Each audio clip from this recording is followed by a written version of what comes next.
¿Aló, me escuchan? Bienvenidos, bienvenidas y bienvenides. Soy Emilia y este es el primer episodio del nuevo podcast de Alegro Media, donde conversamos sobre temas de género, diversidad sexual y salud mental.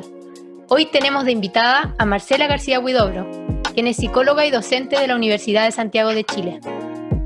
Hola Marcela, agradecemos tu interés por participar en esta instancia de conversación sobre la salud mental, que es justamente el tema de nuestra agencia, Alegro Media. Hola, muy buenas tardes. ¿Cómo están? Bien, ¿todo bien por acá? Mira, en este podcast buscamos abarcar la salud mental desde distintos enfoques y hoy precisamente nos interesa conversar contigo desde el ámbito de la educación, precisamente la educación universitaria, que es, según lo que tengo entendido, tu campo de acción. Sí, bueno, la verdad he trabajado harto tiempo en las universidades, en la Universidad Diego Portales, en la Universidad Santiago, actualmente en la Universidad Santo Tomás. Y la verdad es que el trabajo en estas universidades ha tenido que ver con la docencia en psicología. Yo soy psicóloga de profesión, entonces de ahí llegué a la docencia.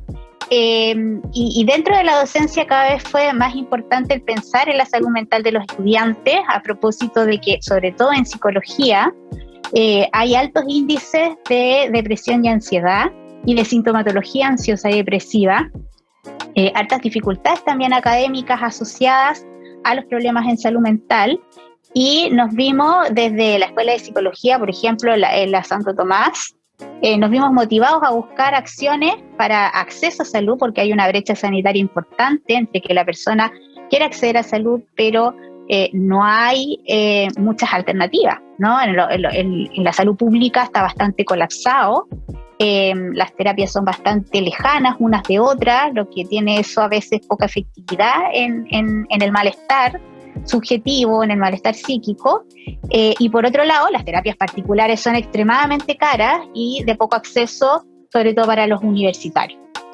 Y en ese sentido, distintas universidades han empezado a activar redes con las cuales trabajar y derivar a los estudiantes, pero también redes para promocionar el bienestar y la salud mental dentro de las mismas universidades.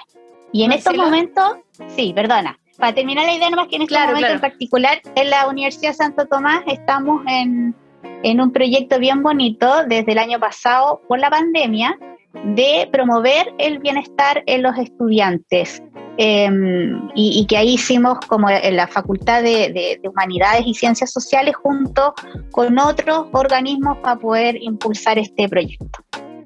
Oye, qué importante esto que me estás contando, porque justo lo que te quería preguntar era... ¿Cuáles tú crees que son las mayores dificultades que tienen que enfrentar los estudiantes hoy en día? Y bueno, al mismo tiempo, si tú crees que la universidad tiene que responder de alguna forma a ese malestar. Entonces, es súper importante lo que tú me estás contando que están haciendo ahí en la Universidad Santo Tomás. Creo que es un ejemplo para todas las universidades de nuestro país, porque este problema de salud mental del que tú me hablas, que ustedes han podido percibir entre sus estudiantes, es un problema a nivel universal que también representa, bueno, tú seguramente lo sabes más como psicóloga, pero a todos los estudiantes de Chile. Sí, yo siempre he pensado, lo afirmo así fehacientemente, que es responsabilidad de las universidades hacerse cargo de la salud mental de los estudiantes. Y cuando digo cargo, claro, quizás obviamente por cobertura y por racionalidad no es viable que todos tengan acceso a un tratamiento, ¿no? Pero sí, el tema de la salud mental tiene que estar instalado en una población tan grande, donde además se está desarrollando el conocimiento, donde se instalan relaciones vinculares significativas y persistentes a través de los años.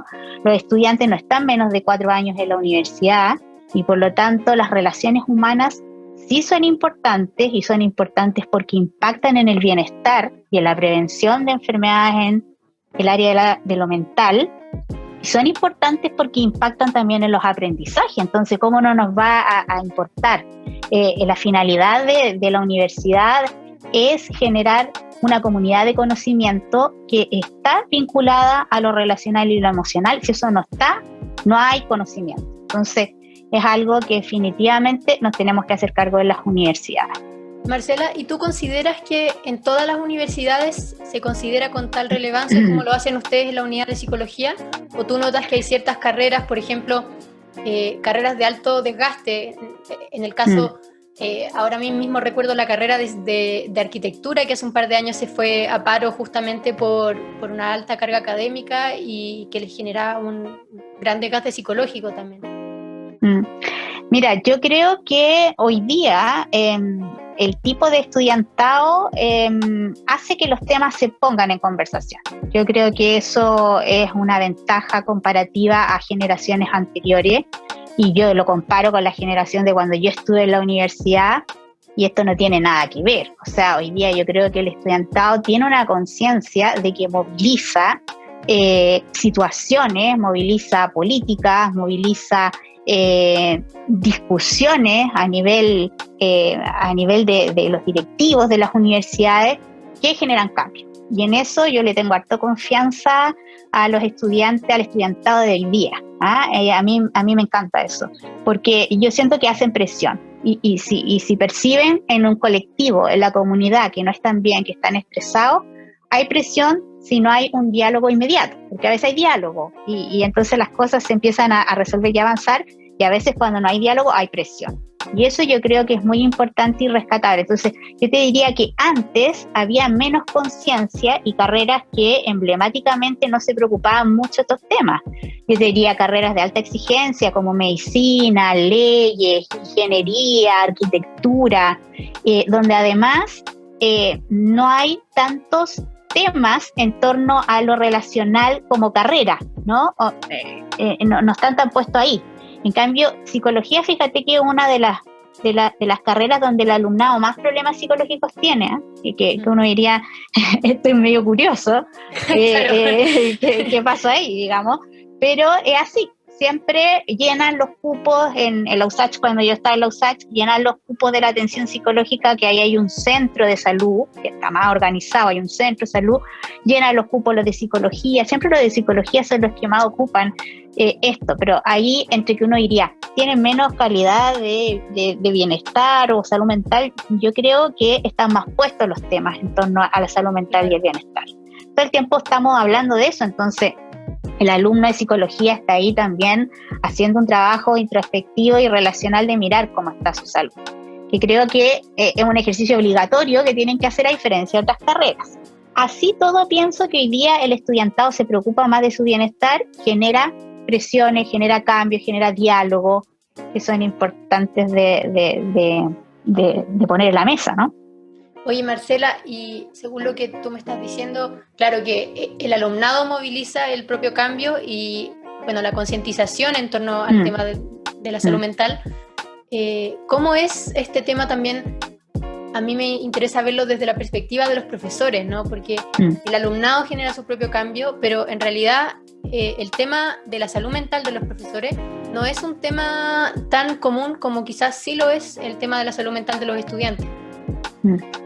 ¿Cómo lo percibes tú como docente y también, bueno, con todos los estudios que tú has podido realizar en el ámbito de la depresión, por ejemplo, de los factores de riesgo a los que podrían estar expuestos los profesores y todo? Hoy día hay un profesorado que está altamente estresado, ¿no? En el contexto de los colegios y también de las universidades, porque la pandemia a todos nos ha afectado de manera transversal en la salud. De hecho, hubo una encuesta hace poquito que planteó que Chile era el segundo país en el mundo que veía más empeorada su salud mental por la pandemia. Segundo, uno antes Turquía y después venimos nosotros. Y en esa encuesta el 56% plantea, más de la mitad, que ha empeorado su salud mental por la pandemia. Te parece que hubiera algo bien transversal y que obviamente no es solo por la pandemia, sino que se viene arrastrando de antes, y esta crisis nos toma mal, en que la salud general de los chilenos no es buena, ¿ya? Ese es la primera cosa. Y los profesores en lo particular se han enfrentado a mucha sobrecarga laboral por lo online, porque esto ha implicado cambiar una metodología, revisar mucho más de lo que se revisaba antes, hacer tipos de trabajo que implican más carga, Y también al profesor, aunque no se crea universitario, le ha tocado contener mucho a los estudiantes, contenerlo en términos emocionales. Entonces es como estás a cargo de lo académico, de lo emocional, de generar material, de cambiar de modalidad, de llenar miles de plataformas para certificar que tú estás haciendo tu pega. Entonces ha sido una sobrecarga muy tremenda y el profesorado no se hace mucho cargo de su salud mental, ni tampoco hay mucha visibilización de esto desde las instituciones. Yo creo que ahí, fíjate que además yo me he fijado, esto no por estudios, sino por la experiencia, que también los profesores, por ejemplo, en las universidades no participan mucho en sindicatos ni en agrupaciones gremiales. Es como que el profesor universitario sigue trabajando y no tiene mucho sentido de la colectividad tampoco, o de defender los espacios y los derechos. Se moviliza poco, pero sí se moviliza por los estudiantes, pero no mucho por el grupo como hacen. Oye, qué interesante es esa dinámica que lleva a los alumnos a movilizarse y, por otro lado, a los profesores quizás a paralizar esa movilización.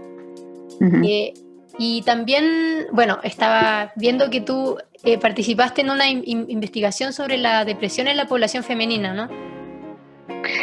O sea, mira, más que la participación en una investigación, participé en unas discusiones sobre la depresión femenina, donde buscamos mucha información de cuál era la situación actual de las mujeres en la pandemia.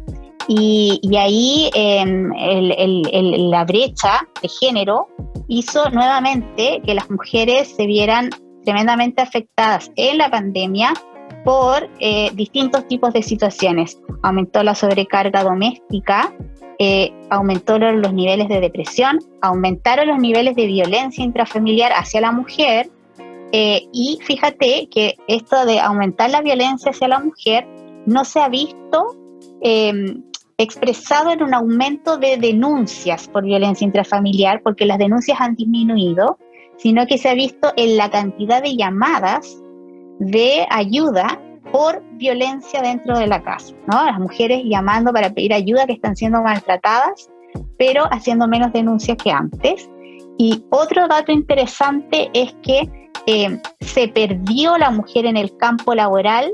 Según la CEPAL, en Latinoamérica y el Caribe hay un retroceso de 10 años del desarrollo laboral de la mujer en el periodo de la pandemia. O sea, todo lo que se había logrado se retrocedió 10 años en su posición en el campo laboral, porque han tenido que abandonar los trabajos para cuidar a los hijos y acompañarlos en el telestudio, en las labores domésticas, y a quienes han perdido el campo laboral es a las mujeres, no a los hombres.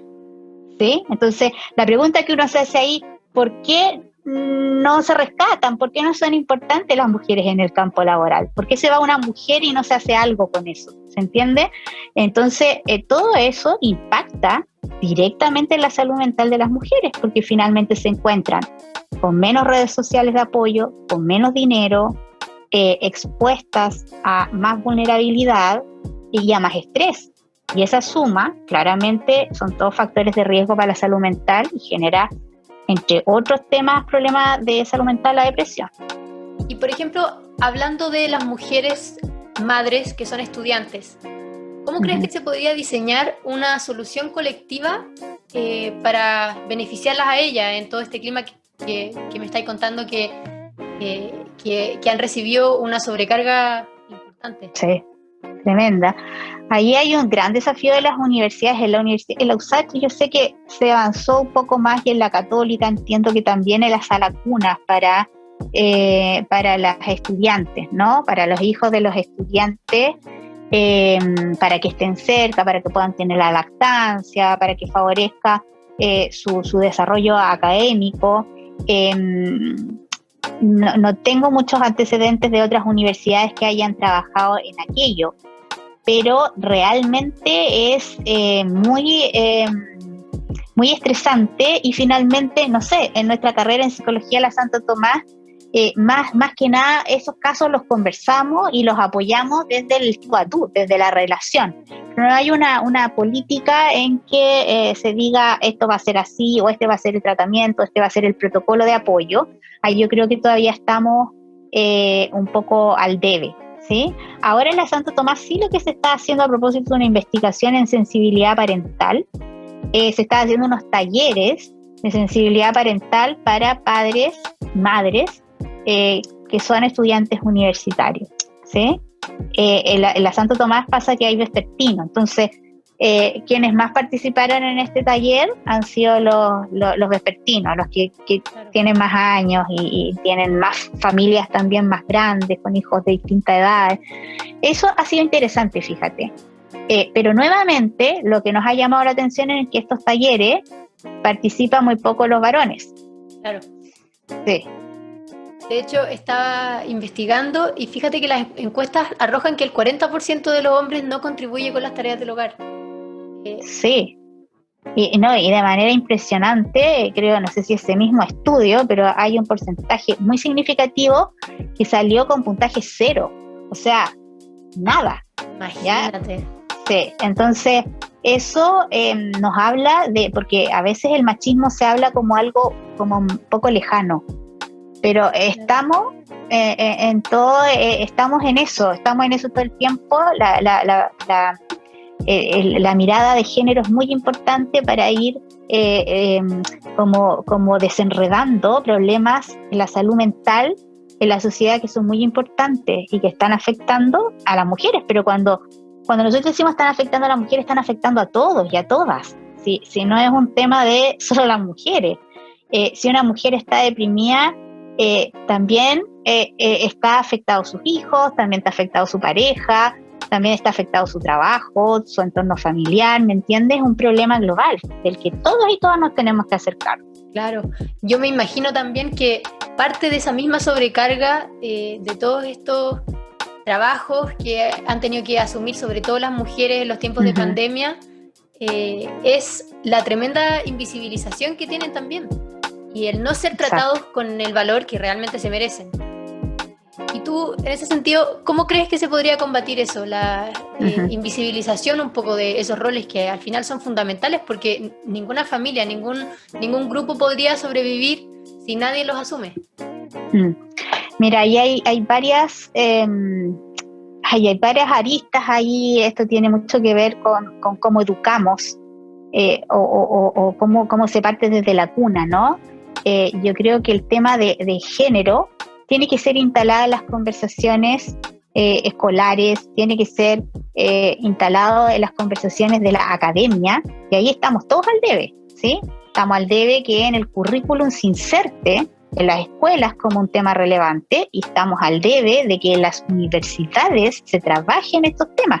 No es que no se trabajen, hay harto estudio en torno al género, pero, por ejemplo, muchas mallas curriculares en psicología no tienen ramos en torno al género, a la inequidad de género o a la diversidad de género.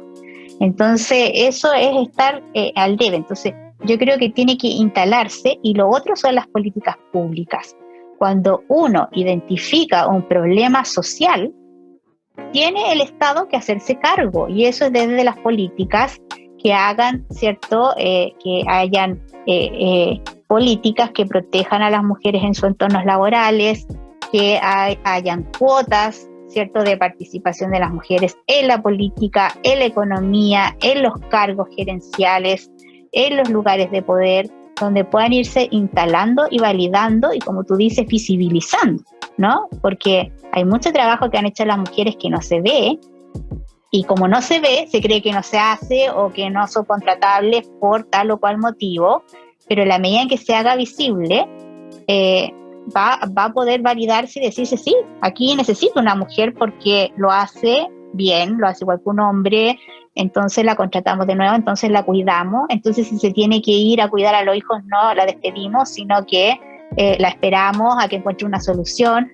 ¿me entiendes? Yo parte por la política pública, por la educación, por instalar estos temas en la academia, y por por relaciones respetuosas con los otros también, ¿no? Todos somos responsables de dejarnos de reírnos de los chistes machistas, de decir, oye, esto no contribuye, no me gusta, me siento incómodo, incómoda, desde lo cotidiano hasta la política pública. Hay que hacer un proceso de construcción y transformación muy en serio.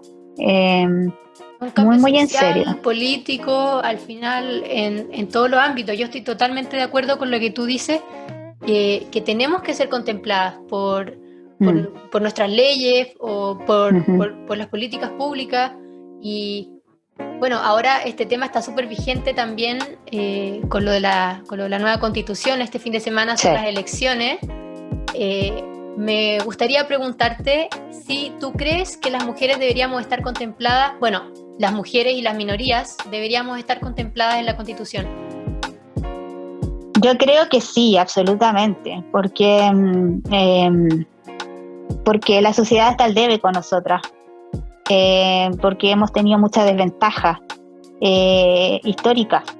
Entonces, cuando cualquier grupo está en desventaja frente a otro, se produce inequidad y eso produce sentimientos de injusticia, produce poco acceso a la seguridad social, y eso la persona queda en deuda. Y cuando una sociedad ha generado procedimientos políticos que dejan en desventaja a otros, tiene que repararlo.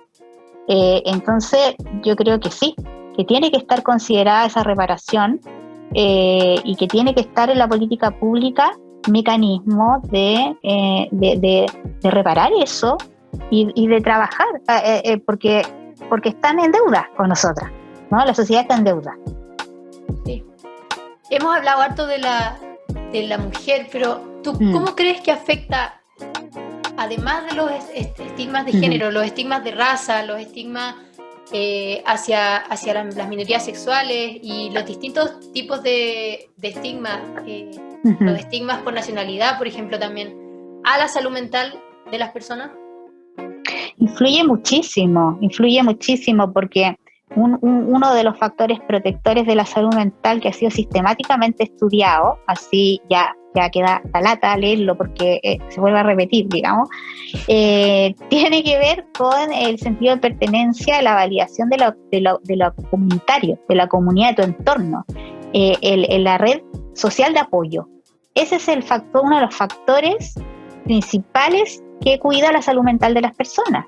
Entonces, cuando tú sufres en tu entorno una discriminación, una exclusión, un rechazo, en cualquiera de sus vertientes, estás sintiéndote no parte de nada, no aceptado, estás sintiendo que eres una categoría de ser humano que no merece lo de los demás, y eso genera poco apoyo social, poca integración comunitaria, y genera rabia, genera resentimiento. Y esos son 3 factores de riesgo para cualquier problema en salud mental. Eso, por eso que países que se han preocupado mucho del bienestar de las personas, como por ejemplo Dinamarca, que es uno de los países que tú sabes que la gente puntúa con mayores índices de bienestar socioemocional y de mayor índice de sentirse feliz en el mundo, ¿sí? Entonces, si uno mira a Dinamarca, con un poquito de envidia, ¿cierto?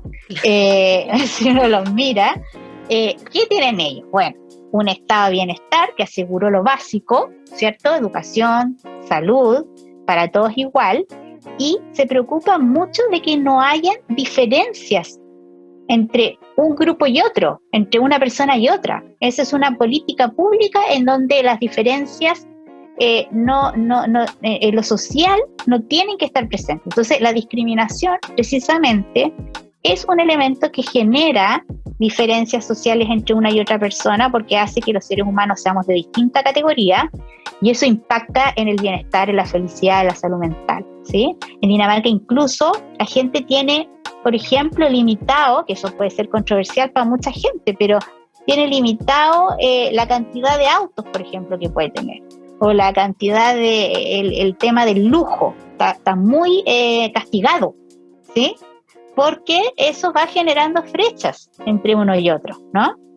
O sea, y eso está estudiado. lo que nos dice esto es que cualquier clase de inequidad o de discriminación, de una marginación a la posibilidad de participar, genera descontento y afecta a la salud mental. Genera estrés y genera cualquier problema en la salud mental. El estrés persistente genera el desarrollo de corticoides que nos hacen pésimo en nuestro organismo, es un factor de riesgo para cualquier problema en salud mental y problemas físicos también. Tiene un impacto en nuestra salud si es que podemos hacer esa distinción entre lo físico y lo psicológico, ¿no? En la misma diversidad sexual, tú sabes que las personas que pertenecen a la diversidad sexual tienen 8 veces más riesgo de sufrir suicidio de las personas que no pertenecen a la diversidad sexual. Y tú dices, ¿y eso con qué tiene que ver? Tiene que ver con el estrés de la discriminación. No hay otro factor. Así de radical. Y son temas, bueno, que se están recién abriendo, porque hasta hace unos pocos años a uno ni siquiera se le ocurría relacionar cómo la salud mental se ve afectada de distintas formas, bueno, por factores que son grandes y son importantes como las diversidades, pero también que cada persona tiene expresiones de malestar o de disconformidad súper distintas, y es importante que todas sean atendidas. Por eso para nosotros en este podcast es súper importante tratar de dar un espacio a todas esas expresiones que pueden generar malestar, porque la salud mental es un problema de todos, y como todos somos todos, todas y todes, somos diversos, somos distintos, somos individuales, sentimos distinto también y percibimos las cosas de maneras distintas. Entonces aquí, bueno, esta entrevista yo creo que ha sido súper rica porque hemos sacado varias conclusiones. Bueno, primero que nada, como para hacer un recuento, que la salud mental es un tema que tiene que ser tratada tanto a nivel social, a nivel cultural, a nivel político. Que, bueno, las dos estamos de acuerdo que las minorías y las mujeres tienen que estar contempladas en la Constitución, y que es importante que todos seamos gestores de ese cambio, desde las instituciones educacionales, desde las familias, desde las políticas, desde todos los ámbitos.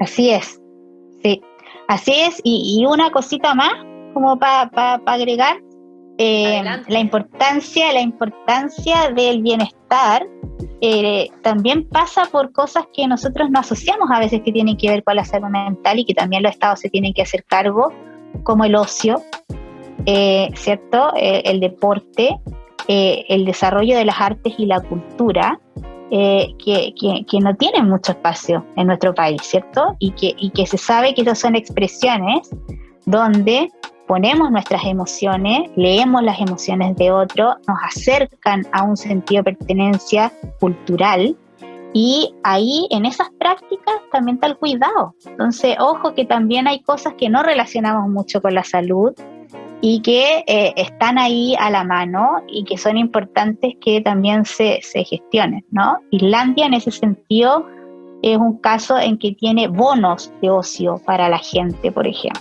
¿Sí? Como una tarjeta VIP del metro, así, pero la tienen cargada con plata para el ocio, ¿no? Entonces eso es para que tú vayas al teatro, para que vayas a un deporte, para que vayas a un concierto, ¿no? También esto es parte de la política pública al cuidar la salud mental. Importante eso también, los espacios de ocio y de recreación personal. Bueno, ahí en realidad yo creo que podríamos seguir infinitamente, porque hay tantas cosas que pensar. Se me ocurría el tema de las pensiones, por ejemplo, que la gente se ve tanto como las personas tienen que seguir trabajando después de la jubilación porque las pensiones no son suficientes, y también, claro, la cantidad de horas laborales que están, quizás uno puede ver que están más delimitadas que hace unos años, pero aún así hay mucho que trabajar. Así que, bueno, Marcela, te agradecemos muchísimo que hayas participado en esta conversación. Este es un capítulo piloto, así que para mí esto es nuevo. Espero que haya sido fructífero. Yo creo que la conversación fue muy interesante. vemos a la próxima. Te deseo mucha suerte. Ya, po. Muchas gracias por el espacio y felicitarlos porque instalan estos temas, porque así también se va haciendo cambio, ¿no? Cuando uno dialoga, conversa acerca de los otros temas tan relevantes. Así que muchas gracias a ustedes por la invitación. De nada. Nos despedimos también de quienes nos oyeron y agradecemos la sintonía. Esto fue Aló Me Escuchan.